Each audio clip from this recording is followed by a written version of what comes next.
બોડેલીની શેઠ H શિરોલાવાલા high school ખાતે જિલ્લા કક્ષાનો બાળ સ્વાસ્થ્ય અને સુરક્ષા કાર્યક્રમ યોજાયો. છોટાઉદેપુર જિલ્લાના બોડેલીની નામાંકિત એવી શેઠ એચ શિરોલાવાલા હાઈસ્કૂલ ખાતે આજરોજ ગુજરાત રાજ્ય બાળ અધિકાર સંરક્ષણ કમિશનના ચેરમેન શ્રીમતી ધર્મિષ્ઠાબેન વી ગજ્જરના અધ્યક્ષસ્થાને છોટાઉદેપુર જિલ્લા કક્ષાનો બાળ સ્વાસ્થ્ય અને સુરક્ષા કાર્યક્રમ યોજાયો. ત્યારે સમારંભના મુખ્ય મહેમાન તરીકે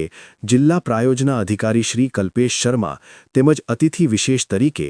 બાળ અધિકાર સંરક્ષણ આયોગ ગાંધીનગરના સભ્યો કમલેશ રાઠોડ, અમૃતાબેન અખિયા અને વર્ષાબેન પટેલ, જિલ્લા શિક્ષણાધિકારી આનંદકુમાર પરમાર, જિલ્લા પ્રાથમિક શિક્ષણાધિકારી જશવંતભાઈ પરમાર સહિત શાળાના દાતા પ્રદીપભાઈ ચોકસી, જિલ્લા એડીઆઈ કેબી પાંચાણી ખાસ ઉપસ્થિત રહ્યા હતા.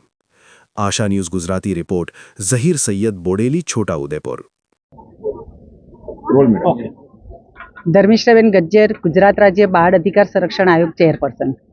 આજ રોજ છોટાઉદેપુર જિલ્લામાં એચ શિરોલાવાલા હાઈસ્કૂલમાં અમારી સમગ્ર ગુજરાત રાજ્ય બાળ આયોગની ટીમ સાથે આજે જ્યારે દેશના વડાપ્રધાનનું જ્યારે સ્વપ્ન હોય કે મારા દેશનું બાળક એ સ્વસ્થ રહે, શિક્ષિત બને અને સુરક્ષિત રહે, એ વિઝનને લઈ અને આજે આ છોટાઉદેપુર સંસ્થામાં એ સંસ્થાના આમંત્રણને ભાવેશભાઈ ટ્રસ્ટીશ્રી અને એમની સમગ્ર ટીમના આમંત્રણને માન આપી અમારી સમગ્ર ટીમ જ્યારે અહીંયા ઉપસ્થિત છે ત્યારે આ દીકરીઓને એ વધારેમાં વધારે પોતાની રીતે એ સ્વસ્થ કેવી રીતે બને, શિક્ષિત કેવી રીતે બને અને સુરક્ષિત કેવી રીતે રહે અને આવનારા સમયમાં 2047નું જે વિકસિત ભારત છે એમાં આપણા દીકરા કે દીકરીઓનું શું યોગદાન રહે અને રાષ્ટ્ર નિર્માણ કેવું નિર્માણ થાય એના માટેનું અવેરનેસ માટેનું સૌ પ્રકારનું માર્ગદર્શન અમારી સમગ્ર ટીમ અને જે જિલ્લાના ડીડીઓ સાહેબ અને સમગ્ર શિક્ષણ અધિકારી અને સમગ્ર ટીમ સાથે સૌ મહાનુભાવો પણ અહીંયા ઉપસ્થિત હતા. તો એ સમગ્રએ તેમના રીતે વિભાગની રીતે અમે અમારા બાળ આયોગની ટીમ દ્વારા જે પણ માર્ગદર્શન મળ્યું છે એ સંસ્થાના તમામ ટ્રસ્ટીગણ, શિક્ષકો અને એ દીકરીઓમાં